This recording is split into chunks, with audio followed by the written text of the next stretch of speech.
Today we're going to talk a little bit about the latest news in My Voice MX1 and also a little bit about the integration with MiCollab and how we're seeing that going forward and some of the new things coming down in the next quarter or two and a little bit further down the road where we're going after that. So first of all, let's talk a little bit about the value propositions. As you as customers know, they're probably the reasons why you invested in Mitel to begin with, and in MX1 in particular. Future-ready product, of course, it's latest and greatest in terms of technology, 64-bit architecture, IPv6, all these other lovely things that we do, and it's a complete solution, end-to-end solution, including a complete UC package, contact center, recording, you name it, we have it. But also, what's more important is also the fact that it's a lot of work and a lot of focus is given on security, redundancy, and making sure that we're at the forefront in terms of technology. The flexibility is more a call on how you can deploy it, more that it's very easy to decide whether you want to have a centralized solution or a distributed solution. Our unique distributed architecture makes it possible in large campus environments or regional government settings, for example, and education where you might have a need for having servers in different locations, but they want to all be seen as a single logical system. Okay, so we offer that. But also flexibility means how do you as a customer want to consume it? Do you want to buy a CapEx solution or do you want to buy a monthly recurring revenue type solution? So the choice is yours because our partners can offer both. There's also flexibility for the customer in terms of migrations, and if you initially invested in a lot of TDM and you want to move towards IP and UC going forward, well, we have the answers for you. So we offer that level of flexibility in the solution. And different types of redundancy options, whether it be bare metal redundancy, what we call that, meaning that you have servers and you don't have virtualization. You can do it using servers or you can do it using virtualization. Up to you to decide how best you want to deploy it. So we offer a lot of options, in other words, in how you want to deploy the solution. And openness, it's always been the mantra. Open standards, so integration with third-party uh, equipment as well as third-party applications using open standards like SIP, like CSTA3, etc. But also, we've done a lot of testing with phones like Avaya's and Unified type phones, SIP phones, so that they can integrate directly into the MX1 as a third-party device. So we've done a lot of these type of integrations to make sure that for you as customers who often have a hybrid type situation where it's not always just one solution, you might have some equipment from one vendor and then some equipment from another. We do our best as being, shall we say, in the middle to try and make sure that you keep your already made investments as much as possible as you move forward towards your modern communication solution with Mitel. Okay. Um, and some of the focus areas, just as we of course we continue to invest, and we make sure that you have the latest in terms of technology, whether it be in terms of the operating system, the underlying operating system, or it be the components that are around the MX1 solution. So we always make sure that we offer you the latest in terms of technology. The reason for this is that we want to give you, as our customer, peace of mind that you're making the right choice now, and that you're sure that your solution that you're taking is going to be future-proof as we go forward. Another thing is security and reliability are two important areas for us in terms of and redundancy. In terms of redundancy, whether it be at the level of the servers, whether it be at the level of the uh, phones and that type of thing, to make sure that you have the best in terms of security, to make sure that we and also that we comply with GDPR type legislation on the market. So we always offer the best of both worlds. Business value, of course, for you is the fact that you, by investing in our solutions, we're making sure that we handle the complex needs in mission critical environments, whether it be a hospital, whether it be government entities or whatever, to make sure that your information is protected and that you have the best in terms of redundancy and security. And then, of course, affordable delivery, making sure that when you make those investments are protected. So we did in the new release, for example, simplify the licensing to make sure that you could take the existing TDM and migrate that over to SIP and UCC. We also offer private cloud solutions, so we can take an OPEX model as opposed to a CapEx model. So we give you choices in terms of of how you wish to invest, to make the investments, that type of thing. And we also offer a complete solution, meaning one-stop shopping, so that you don't have to go left and right to find everything. We provide a complete solution. All right. Um, so moving forward, a little bit of a reminder of what we delivered with 7.2 back at the end of November. Um, uh, First of all, we were doing some future proofing on the platform. One thing was important for a lot of customers is the fact that there'll be E164 numbering plan support was important, meaning that you can have up to 15-digit extension numbers if you wanted internally in the system, which corresponds more or less to the international, dial plan. If you want to have your country code and a full 10-digit number, for example, you can do that. We also included things like support for 5G networks. And we did an MSA interop with Microsoft for direct SIP integration with MS Teams. So that is available. It's already available today, and we will continue to move forward. We have two levels of integration: one using audio codes, and another one using Media 5, SBC or SBCs as the connection point in the Microsoft network. Further to that, we also introduced a new 6970 conference unit at the time, which is well, that was back in November or so, which was the SIP version, shall we say. Before it was supported on the traditional MiNet protocol, which is used in My Voice Business, and now it's supported on our SIP platforms. We also introduced the support for autonomous WebRTC, meaning that people on the web could call in. We could have a directory, for example, on a web page, and then you click, and then call in using, for example, Firefox or Chrome or whatever. You can call in using WebRTC technology directly into the MX1 solution. So it's an access point for your customers if you wanted to have it that way. From a security and redundancy, we've moved some information. We're reorganizing the way information is stored in the MX1 to put more information in our Cassandra database. For example, persistent diversion, meaning that if for any reason during a maintenance window or even in case of a failure, if you had diversions set, those diversions are maintained after when you move from one server to another server using a redundancy solution. We also introduced a DNS/RV on the trunk side to be able to have load balancing on our trunks, on SIP trunks, for example. And we enabled the software RAID component on the ASU2 to be able to support the Cassandra database that we introduced with MX17. We also worked on the tighter integration from MiCollab to give a better user experience. So there's the functionality. We've increased the level of functionality, and particularly when it comes to dynamic status mapping with MX1, that type of thing, and setting a diversion and all that. But I'll get into that in a minute. And on the management side, we're preparing the system for the future, particularly for VCAG 2 legislation. But we also making some improvements on the UX to make the configuration simpler. That was it. And we also introduced the support for a proxy-based back-to-back proxy single sign-on authentication using IBM Web Seal. So it's a third-party solution that we introduced here to give customers more options in terms of SSO authentication. If I want to talk a little bit about MiCollab, I'd say we know that it's a complete UC suite, which voice, video, chat, file sharing, that type of thing. And you can do the traditional UC with different channels, or you can have using My Teams. You can create work groups to be able to do collaboration via work groups where you can mesh or blend all these different things together to create a complete solution. So it allows you to, for example, create a project work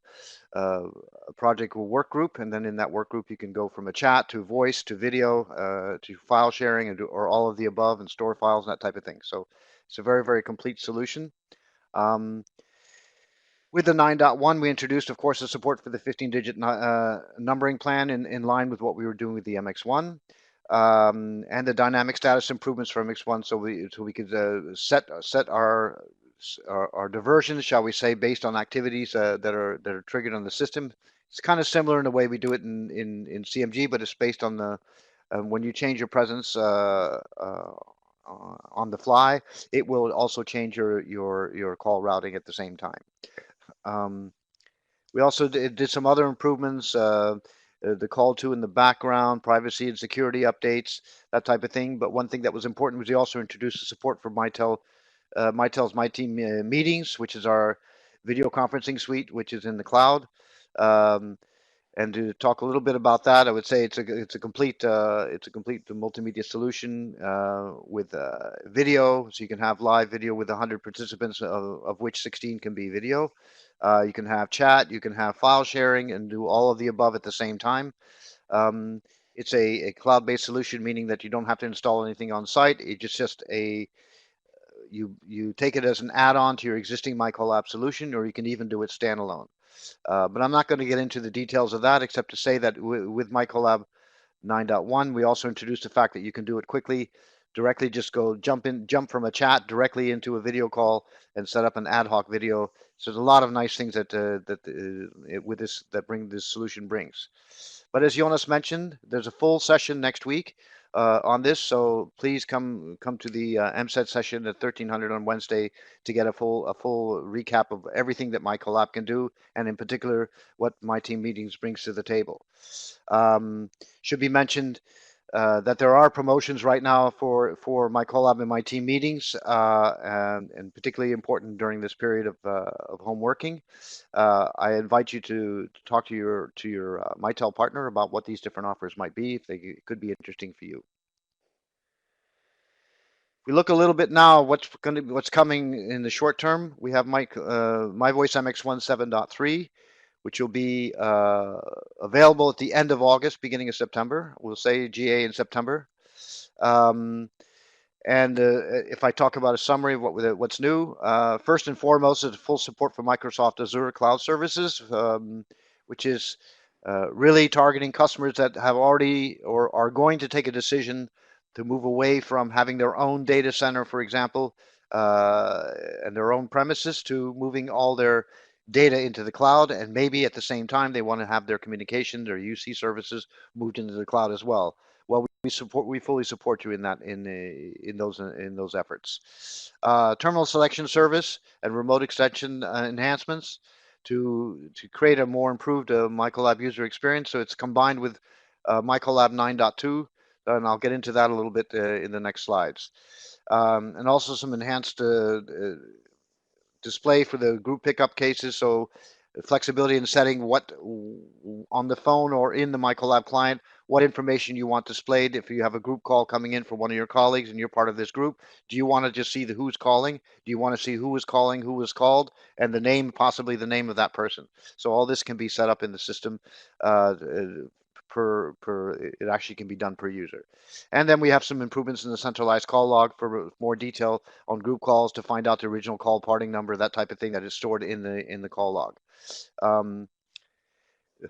We'll also be doing, I'll mention a couple of things on the desktop user experience. One, we introduced the corporate logon for visitor desk phones, the VDP phones, which are free seating phones, meaning that if a user comes in from another office that has an MX1 in their network together, at this point, a user can come in, can log in to his normal system using his normal credentials, and the local MX1 will talk to the MX1 at the other side and say, oh, this is one of yours.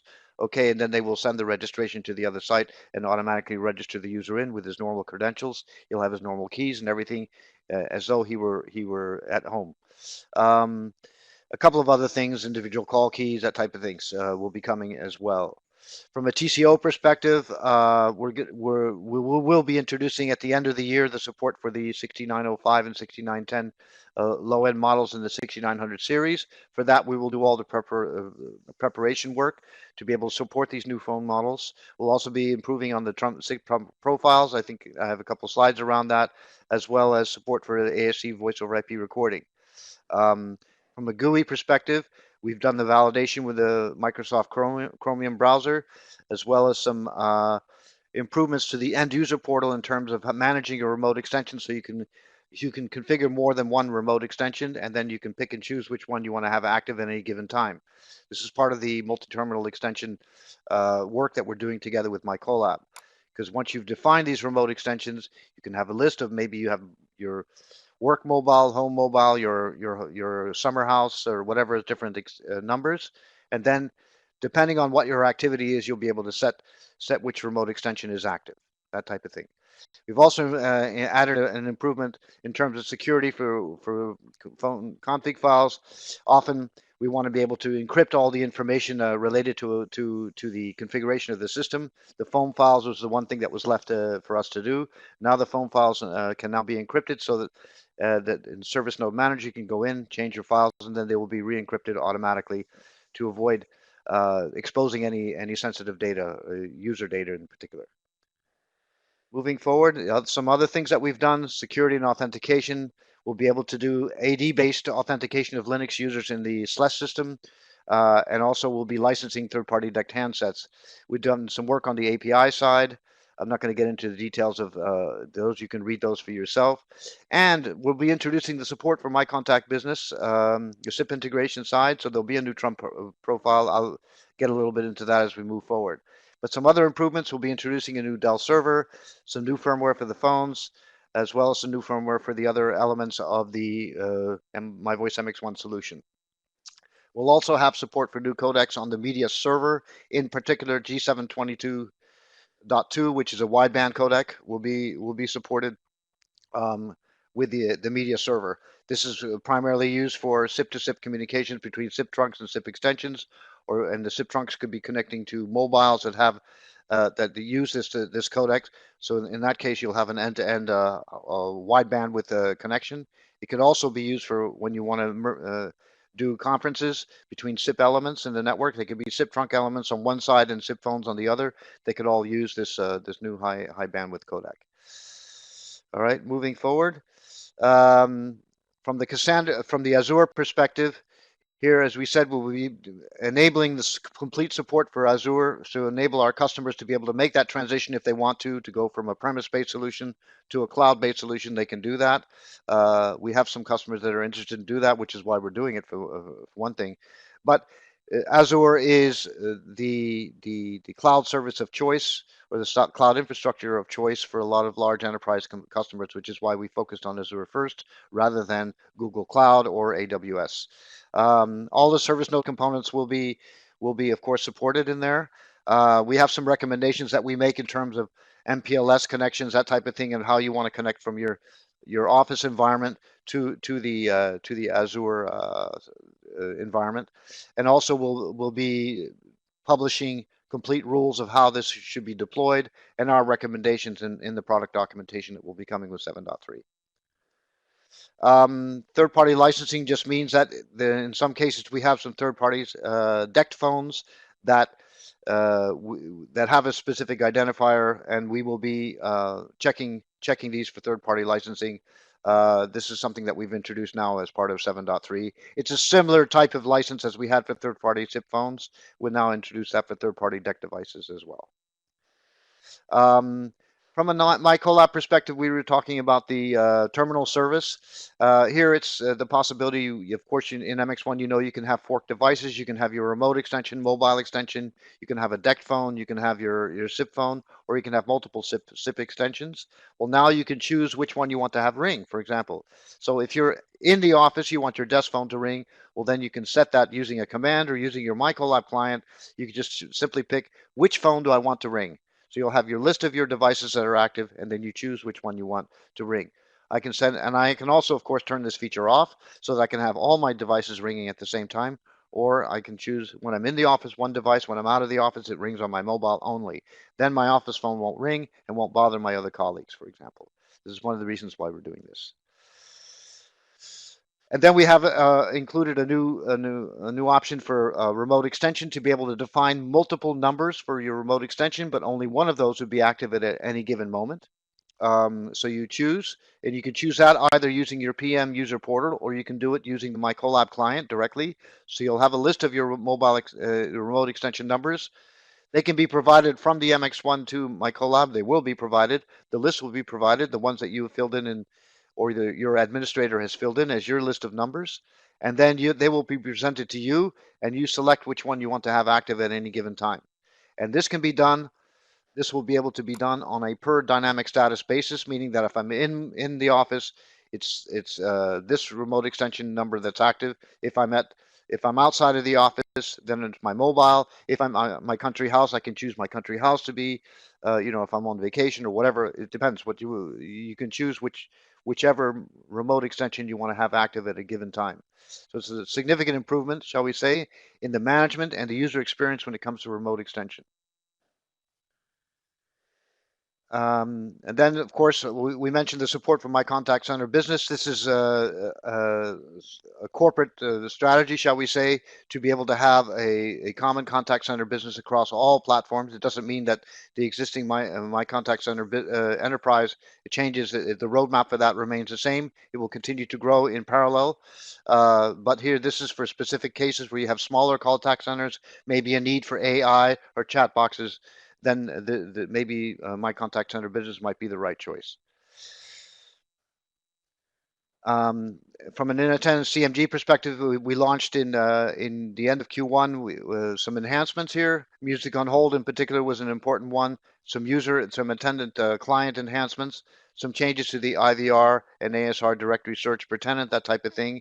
We also introduced some security improvements in the journals, in the voicemail, how your voicemail archives are done and handled, and the time limits on that, so that the information doesn't sit around forever.